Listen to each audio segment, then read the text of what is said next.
2, 1. Hello, everyone. Justin Sua. Welcome to the Mindset Show. I am here with two of my very good friends and esteemed colleagues. We have Brian Miles and we have Lauren Johnson. And I am the lucky one who gets to facilitate this episode. And for those of you who are just joining us for the first time, or are regular, those who have seen our past few episodes, you see that we've been starting each episode in a certain way, but we're going to change it up. Are you guys cool with that? Okay, we are changing it up, and we're going to do something called, we're going to introduce a tabletop question. So this is going to be a question that none of you, I know what the question is, but I'm going to put you guys on the spot. You're going to answer this question, first thing that comes to mind, and we'll see how you guys do. Okay, so we're going to start with you, Brian. Lauren, just to give you a little chance to think You're a good person. Bit. So Brian, yeah, right. Brian, if you could go back and watch any sports moment in history live, what would it be? Any sports moment in history live, what would it be? This is absolutely amazing. The temptation is totally to go to one that I actually saw live. So I was live when Rajay Davis hit the home run in Game 7 of the World Series. But I will go to my roots of being a soccer player and a fanatic of Arsenal Football Club in London.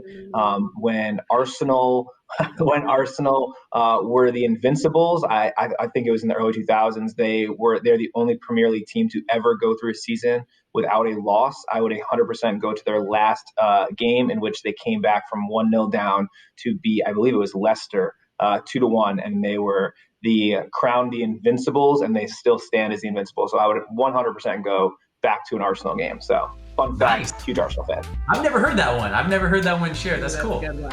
I love it. Thank you. I have two. First one is one that I wouldn't have been able to see myself, but I would go back to watch the Mike Tyson versus Buster Douglas fight. Ooh. That would have been electric. Yeah, that's what I would want to go see. Just like truly like the underdog story, one of the biggest upsets in boxing history. That's what I would have wanted to go see. And then also back to the 90s when the U.S. women's national team won the World Cup with the originals. We got Brandi Chastain, we got Mia Hamm, we got Julie Foudy. Those. Now, I did watch that. I would love to go back and see that again. That is awesome. Those are two amazing, three amazing, iconic moments in the history of sports. So I cheated. I have had a long time to think about this, and I thought about these. I thought about long and hard about different sports. Seeing the very first Olympics, that would have been cool to witness that. I mean, I even went back to like the first, like the gladiator days. Like I'm kind of weird like that. I just weird moments, but. Here's my kicker. I would have loved to go back, and I don't know if I'm breaking the rules saying this, but I don't know if she can hear me, but I would love to go back to my wife's high school days to see her play sports. I would have loved to just watch her at her volleyball games or basketball games, just to see her, just to like watch her play. And so yeah, I see her now, but back her in her heydays. And so I know that's probably cheating, but yeah, that was a good way to kick things off. I love it. Absolutely. All right, guys. Great. We have 3 awesome questions today, and I'm excited. I'm excited to hear what you guys have to say. Lauren, we're going to start with you. So you've been doing this for however long you've been doing this. I want you to take yourself back to Lauren in 2011. Oof. Brian Miles in 2011. Do you remember that? Do you remember her, Lauren? Do you remember him? I do. I want you to think back to that moment. Imagine you getting in a time machine and you go back to her and you visit her and you see her, you know her. What advice do you have for her? What do you want to tell her? Knowing what you know now, what do you wish she knew? What do you wish she knew could lead you up to this point right now? First thing, you don't have to be perfect. You know, younger me, 2011 me, I was a junior in college, and sorry about that, guys. Husband's calling me. Nice. Yeah, sorry, Jake, you're gonna have to wait. I would tell myself that you don't have to be perfect, because I think the junior year of college me, I was coming back from a concussion. I was really depressed. I felt like if I wasn't perfect, I wasn't enough. And I think probably what helped get me to the point that I am, and especially when it comes to the mental performance side of things, I didn't really learn about mental performance until my senior year, until 2012. So it was like end of 2011, early 2012. And when I found it, I think the reason why I related to it, or I loved it so much, is because I was the athlete that needed it. I related to it. It spoke to the things, to my pains. It spoke to my struggles. It spoke to the things that I had. And I think before then, excellence was kind of this intangible thing. And so when I started learning about mental performance, it became really tangible to me that, there is a strategy behind this. If I can develop these skills, it isn't an all or nothing. It isn't a fixed mindset. It's a growth mindset, and you can grow and you can develop. And so I think the thing that empowered me is the idea that if you want to be excellent, it has to do with what you do on a daily basis, and they're small little things. And so if I could go back, I would, number one, tell myself, Lauren, you do not need to be perfect. Number two, excellence is tangible. And number three, put in the reps. Small reps every single day, and those are going to add up to big things. Lauren, how would the Lauren of 2011 receive that? Was she humble? Would she have been okay? Like, would she have been receptive? I think the only reason why I would have been receptive is because I was feeling a little desperate. Like I was drowning and I wanted answers and nobody could give them to me. Everybody just said, "Oh, it's going to get better." And I'm like, well, it's not though. Like it's not. Everybody was saying, "Oh, we'll just keep pushing." Well, what does that mean? How do you do that? And so everything was very conceptual, but nothing was tangible. And so I do think that if I was given some advice about what to do, this is how you do it. Every day, I want you to journal these 3 questions. Every day, I want you to visualize, the future, your future self. If I was given some of these skills and these tangible things that I could do, I think I would have been receptive, because up until that point, I hadn't gotten any tangible advice. It was just this big conceptual blanket statements, that we've all heard and with all good intentions, but at the time really didn't help me move forward. That's awesome. That's great. Wow. Thanks, Lauren. Of course. That's awesome. Wow. Yeah. So one, Lauren, I think too, like the idea that we probably have to tell ourselves that today too, right? Like everything you just said, the 1, 2, 3, it's like, cool guys, 10 years later, but still matters today. Like awesome advice. Maybe like, repeat it again for ourselves, our 2021 selves, I think we all relate to that, especially as all former athletes, that idea of being perfect. Also great to date all of us too, like age wise now. So I was in grad school, second year, 2011, Brian. And I've talked about this before. I really feel like the advice I would give myself would be to shut up. And I know that sounds absolutely preposterous, but the idea of talking less and listening more is probably something that 2011 Brian needed to hear, probably something that 2021 Brian needs to hear every once in a while as well. Just the idea of truly like listening, whether it's listening to the athletes that you're working with, whether it's listening to the coaches and not feeling like you have to give something all the time and have the perfect skill and answer. It's about letting athletes take you where they need to go, pacing before you lead, remembering like over and over again, it's just not about you, and removing the ego from it and getting feedback and leaning into it and wanting it and learning and trying to get better. All of those things, like, I respect, Justin, that you asked the question of how that person would have received it, because I know I would not have received that feedback well. I know the ego that I had and thinking you're so smart and everything you could do. And, I had my major failures, and that I think has the humble pie, like really has established the true value and belief in humility. It's like, it's what I look for in myself. It's what I look for in people that I'm working with and around.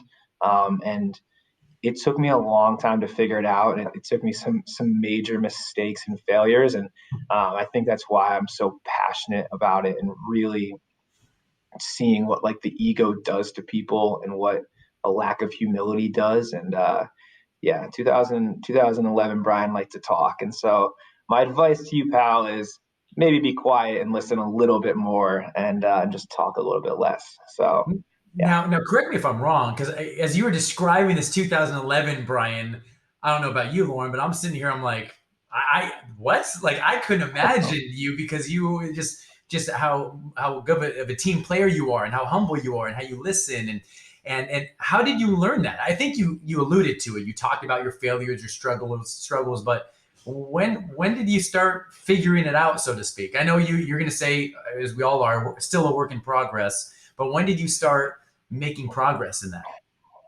I think I've lately told a story, but like when I worked for the Army, I think you get to work in a team of mental performance coaches. Feedback is such an important component of that job. You do so many reps, and you get so much feedback, both directly from soldiers and from your teammates working. I will say, I interviewed for a position within Special Forces during that time frame. All of us know Cece very well, who works for the Phillies now. Like Cece went out on a limb to offer me a chance to interview for that job. I, again, ego driven, was like, I work for the Army, I'm totally fine. Like Special Forces, it's definitely the same. Legitimately was one of the most embarrassing moments of my life was when I interviewed for that job, because I fell so flat on my face. And I kind of at this inflection point of like, what do I do? And so I picked up the phone and basically called Cece and told her what happened. I told her I did not prepare for this interview. I thought this was completely the same as what I do now. And then Cece, being Cece, asked me, what are you going to do about it? And my answer was, I'm going to get back to the basics. I'm going to shut up. I'm going to learn. I'm going to read. I'm going to engage. It was like full white belt mentality. It was like, and then my final answer was like, I'm just going to do good work. And it was 2.5 years later, like almost to the day, when CC called and asked me if I'd be interested in interviewing for the Indians job.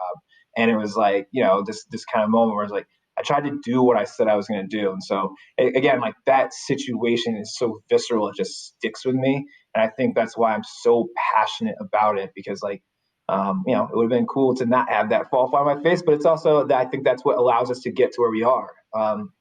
So yeah, it's interesting. So you can tell you come alive when you tell that story. That's really cool. Well, there was some real stuff that went down during that time. I had to really look at myself and be like, "What are you doing, man? Come on, figure it out." So that's cool. But yeah. What's 2011 Justin like? That's what I'm most interested about. Like, what was he doing then? So I was a full-time teacher. I had 3 kids under 5. I had 3 jobs, finishing up grad school, making close to $30,000 with all my jobs combined. Just a wreck, an absolute wreck. And so I was just about to graduate and thinking, okay, let's go. I was excited and terrified, and I knew I was going to do great, and I had no confidence at all. No social media. No, I didn't know what Twitter was. I didn't know what Facebook was. I didn't know what a podcast was. I had no clue people were doing this with pro sports teams. But I knew I loved it. And I think the advice that I would have given him, because I was thinking about this, I was thinking like, oh, read this book. But I know that Justin, he wouldn't have read that book. He said, no way he's going to read that book. And my first, as I think about this, the first thing that I would say, and again, this is a cop-out, is I would literally tell him it's about to get worse. It's about to get worse. And it got bad. It got horrible, both professionally and personally and family. With my family, it went from, I thought it was going to be bad, but it was actually worse than I thought it was going to be. And I think the Justin of 2011, hearing a message from 2021 say, hey, it's about to get worse, but let me tell you what we ended up figuring out along the way. Let me tell you what consistency does. Let me introduce you to something. There's going to be this thing called Instagram that comes out. There's going to be social media is going to blow up. Just be consistent. Just do it every day. You're going to feel like a fool. You're going to feel like you don't know what you're talking about. You're going to have professors from universities DM you telling you don't know what you're talking about. And don't be discouraged. That's okay. You're going to have people in the field who you think are cheering you on aren't cheering you on. And they're going to come and they're going to tell you that your work's not, you need this and you need that. And people are going to tell you how to live your life. And the 2011 Justin would laugh and say, "Do you know who I am? Like I've never. Mhm. I'm kind, but I'm situationally disagreeable. The parents I come from are immigrant parents who are entrepreneurs, and they taught me to look at the world a different way and to be comfortable, just marching to my own beat. And it's been a fun journey. It's been a fun journey. So that's what I would tell him. I just say it's about to get worse, and he would have said, "Good, let's go, let's do it." And so yeah, that's what I would have told him. I love that. Yeah, And it's you know what too? I just remember, and again, for those of you guys that don't know, like Justin and I go way back. He was one of my first mentors, like that I worked under at IMG Academy, and I remember there you sharing some of your struggles. And I remember, I will never forget this because when your podcast started blowing up, I remember some of your first episodes you ever recorded were at IMG and just yes, like doing things like no one was doing and being willing to take those risks and not being afraid to fall flat on your face. And I shouldn't say not being afraid, but doing it anyway, like still taking the action, even with Mhm. that fear, riding shotgun. It wasn't going to, take the wheel. It might be present, but you're still in control. And so I feel like you were always you're a really good example of that. And same with your story, Brian, is we can look back and we can go, man, this is what I needed. This is what I could have listened to. And we all had egos, right? And there's all different times where, maybe we would take it. Other times we're like, meh, all those things, we can all admit to that. But I just think that that's so powerful. I want to highlight what you said, and if anyone's like taking notes watching this, you said, correct me how you said it way better than I'm about to butcher it, but you said something to the point of not being afraid of falling on your face, but doing it anyway. And I that's Mhm. really powerful because a lot of times you hear people say, be fearless," and what you're telling us, Lauren, is that's not realistic. You're going to be afraid. Can you elaborate on that a little bit? Like, it sounds like you're saying it's okay to be afraid. Yeah, because I mean, don't you think that, I think as humans, we are most alive and thriving when we are operating at the edge of our comfort zone, right? Stress, Mhm. us three have discussed this pretty recently. Stress is not all bad. Like some stress can be really good because it help you focus. It can help you really zero in. It can help you get clear on what you want. And so there's so many different things that fear actually provides that can be a benefit. And so what I was saying and the analogy I used is that while fear is not like we don't want fear to take control of the wheel. We don't want fear to be steering for us, but there's nothing wrong with it sitting in the passenger seat. And it's still being there and reminding you because I do think that fear to some degree to the degree that we care about something is to the degree that we sometimes feel fear when it's on the line, right? So true. Yes. And I think for us too, it was like these were all new things, right? And I remember like we kind of recently have talked about like the actual process of learning something new, like all the different kind of areas that we go through, right? So like, getting good at a new skill will require failure. Like there's attention to working on the edge of our capacity, as Lauren said, that it will be uncomfortable. You will feel momentarily incompetent, which is very uncomfortable for a lot of people to be incompetent at something and then to continue to do that thing, to when you eventually become competent at it and then, you become confident in being able to do it. And then of course, like it's going to look ugly before it looks awesome. And that's totally fine. And again, like those are those moments, like Seth Godin talks about all the time. He talks about like learning something new is like, for the New Englander in me, like it's like skiing and you're just like a little bit out of control. For anyone watching this who is a skier and I've been skiing since I was 2. I know that exact feeling where you have this thought in your head. You're like, I'm going slightly too fast right now. Like I'm a little out of control. And you gotta try to slow down a little bit. But it's like there is this sensation, this moment, this space, and it's like that is doing something new. That is Lauren. That's like what you said, Lauren. It's like you're going to do it anyway. And it's like I think all those stories from all three of us are those moments where we all try something new, we do something new, we learn from those experiences. And it's like, man, even now today, like we're trying something new, and it's like, we're figuring it out as we go. This is like the third time that we've all connected. We've like changed how we're doing it like multiple times. That's okay, right? Don't we want to get better? Don't we want to evolve? So like, don't just stick to something because that's the way you said you were going to do it. Do something different. I love it. I love it. And you're right. It reminds me of one of my favorite phrases is, you're making progress when you're making new mistakes is making progress in disguise. And you just Yep. know you're going to stumble, you're going to trip, you're going to fail, you're going to struggle. But you look back, you're like, wow, all of those failures have helped me grow and become better. And I think I love it. Now, I'm going to go a little bit off script a little bit. This leads into another question that we have. So in 2011, like, we're talking about uncertainty. We're talking about moments where we didn't quite know what was going to happen. The thing about our degrees is, if people talk to us, they're like, how secure is it? How are you going to have a job after you get a degree? You have to have a little bit of craziness, not necessarily craziness, but entrepreneurs.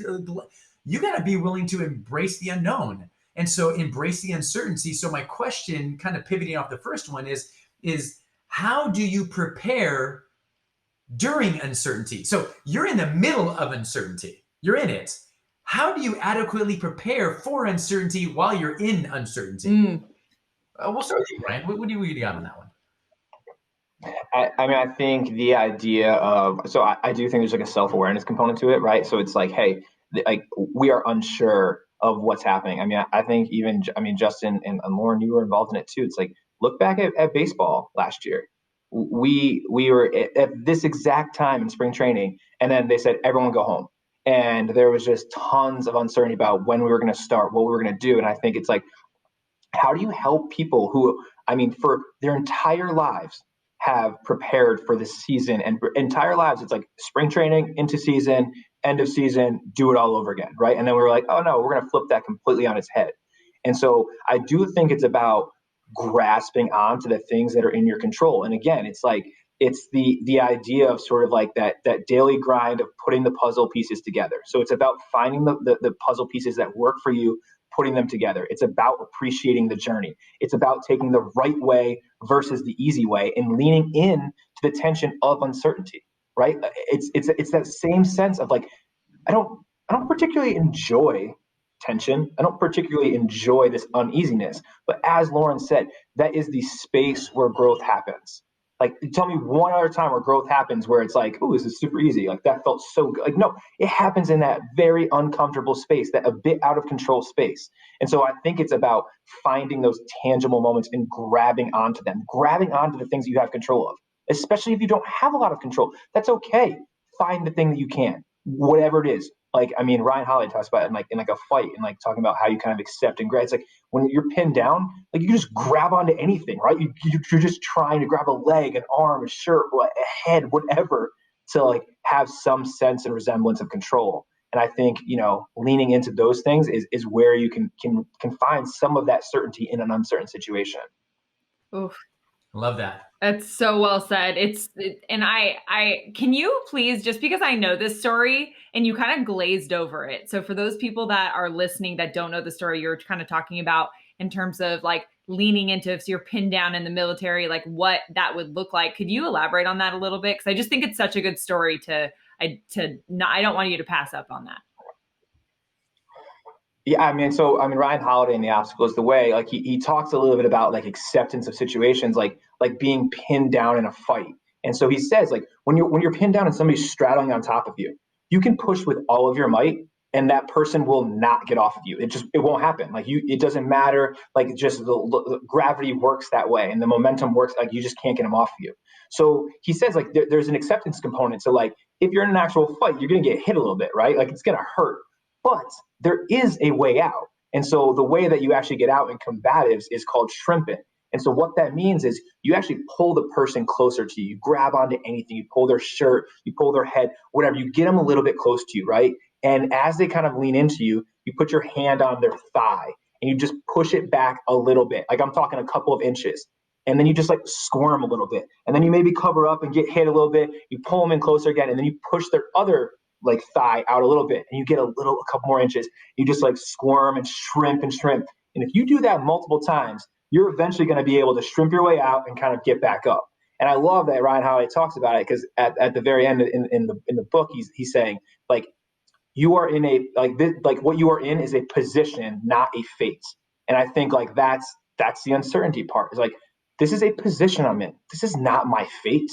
And so, yeah, we've demonstrated that a couple of times where I've had people pin me down, and our players are oftentimes a little bit confused. But hey, I've learned how to shrimp out. But I think that's such a great way, because when we are in uncertainty, it feels like somebody's on top of you, straddling you, like pinning you down. And so it's kind of cool that we can actually know we can get out of that by shrimping. Wow. Lauren, Brian, thanks for sharing that. So good. I'm so glad you went back and shared that, it. because I'm like, I've heard you talk about this before, and it's such a good story. Yeah. And it's so true. And I think one of the things we can also kind of hold on to is how we dealt with uncertainty in the past. And we can gain confidence by really recalling, how did I do it then? Like, what are some other times you've been in uncertain moments? How did that work out?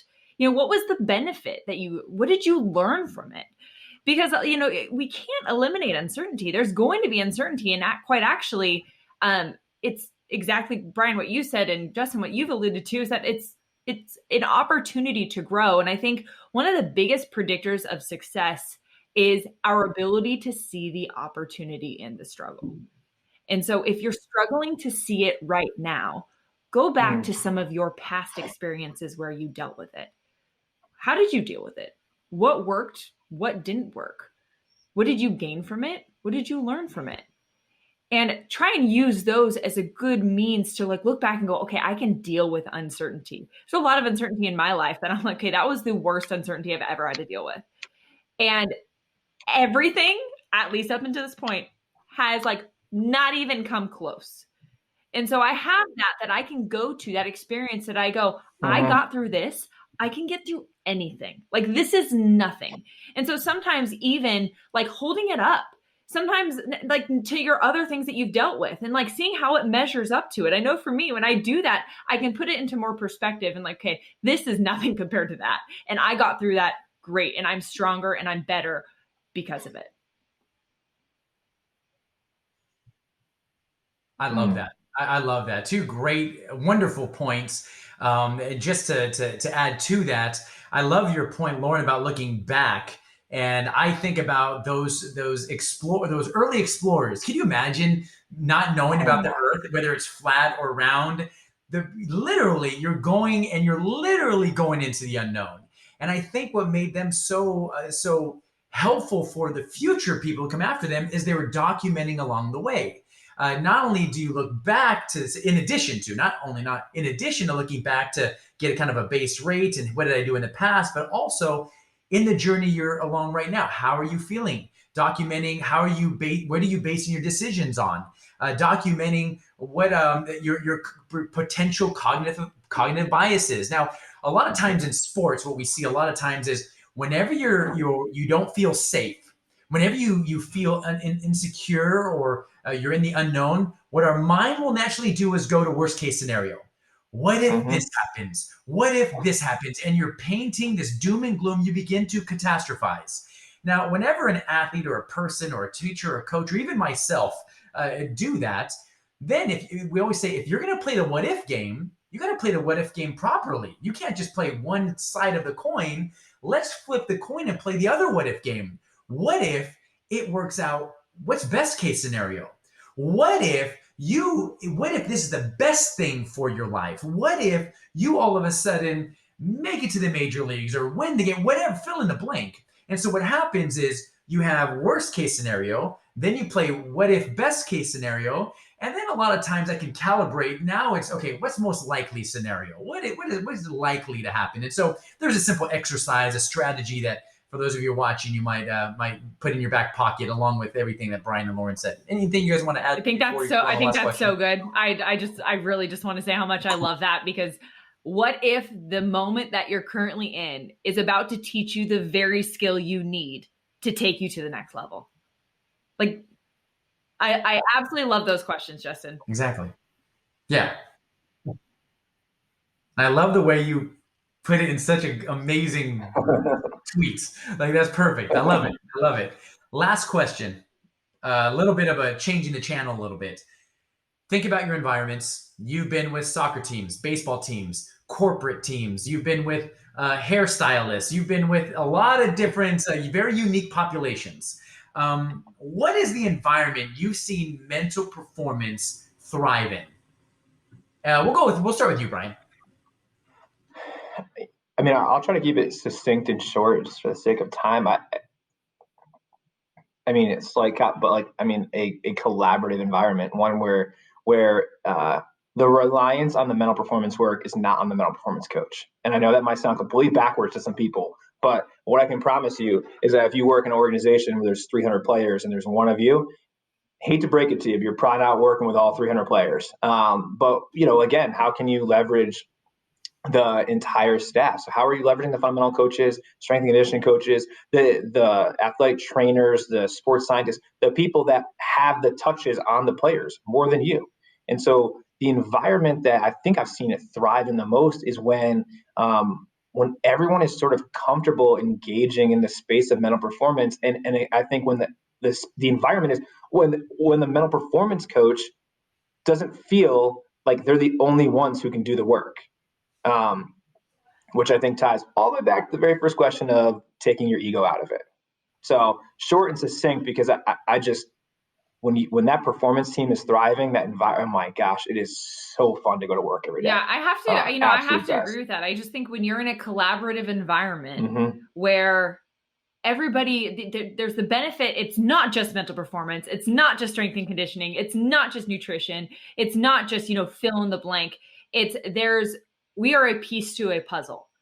And to think that your department or your area of expertise is the most important is just the wrong way to go, because it's, number one, it's not true. It is not the most important. Everybody collaboratively and together that's what makes the whole pie.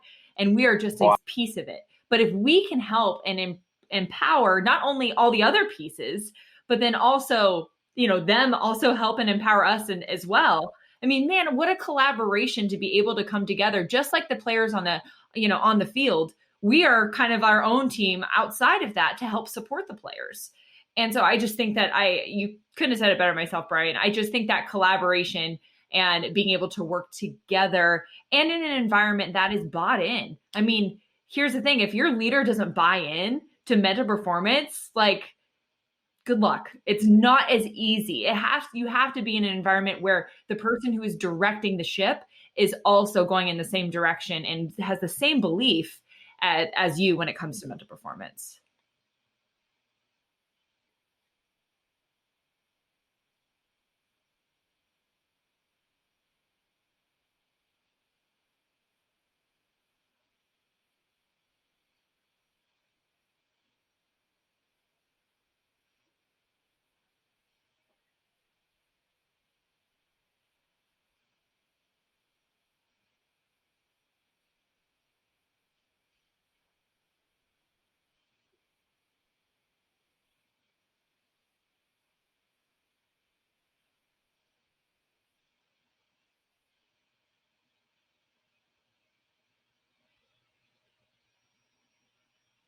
Oh, can you hear Justin? We may have we may have lost him.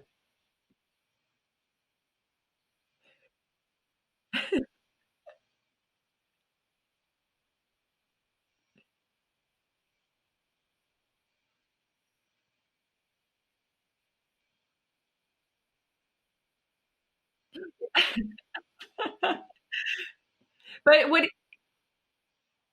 really, really quick, because again, what he's saying is that, look, as a mental performance coach, there's going to be days when you're like, I'm not sure the answer.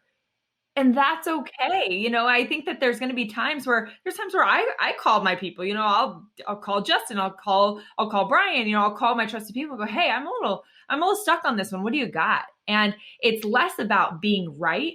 And it's more about finding what's right for that player, for that individual. And you may not always have the answer, and you may not always be the right messenger.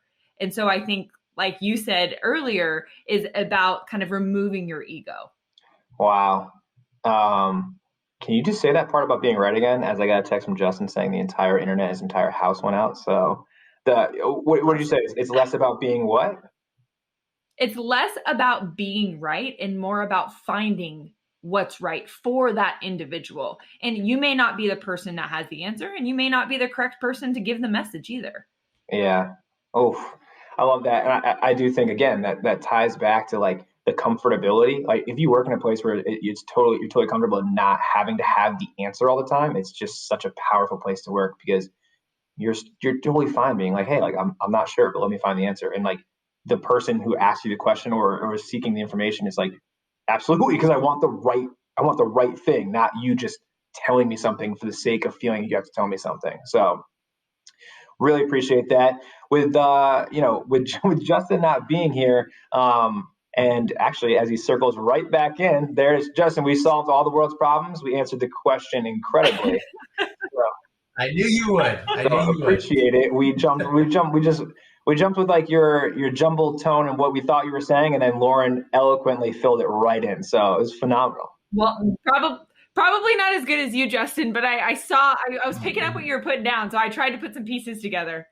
Exactly. Thank you, Lauren. Appreciate it. You've done that. You've had to do that for me a few times in my career. Exactly. So yeah, close us out here, Justin. Phenomenal, man. All right. Well, I hope for those of you watching, you really enjoyed this show. I don't know about you guys, but there were some knowledge bombs dropped, and there's a lot of passion and fire. And so, to get you ready for the next episode, so we're going to answer these 3 questions. We're going to answer. I need to stop. We got to do Hunt the Good Stuff. I almost forgot our Hunt the Good Stuff. As you guys know, we share one good thing in the past 24 hours, and I'll kick this one off. Today was a day off for me. Got to spend a lot of time with the family. I went grocery shopping. I haven't been grocery shopping in a long time. Grateful for simple little pleasures. What do you got, Lauren? I love it. Actually, today, I am really grateful for the 2 of you. I have learned so much in these last couple of episodes just from riffing with you and like just you guys challenging these questions and I just have to say I'm really thankful for you guys because I was journaling earlier and I was like I'm so grateful to have this time because I learn a heck of a lot more than I give, and so thank you guys. I'm grateful for parents. We are doing 7 weeks away from, as I mentioned to you guys, my wife and daughter at home, and they are out in Myrtle Beach at my parents' house, and seeing the excitement on my daughter's face of being able just to like go outside because yes, Cleveland is still freezing cold, and yes, Myrtle Beach, South Carolina is very warm. Absolutely fires me up. And so a lot of grandma and grandpa time for that little one. And it's just been phenomenal that they can kind of get out there and be able to do their thing. So it's been really great. Awesome. Thank you guys so much for sharing that. And for those of you who are curious about what we're going to talk about in the next episode, here are our 3 questions. So why do you think the mental game is so often overlooked? Question number 2 is, how do the people closest to me impact who I become? And lastly, how do I catch my breath when the world is sprinting past me? We're going to discuss those questions and more in the next episode. Thanks for joining us, guys. We'll do it again next time.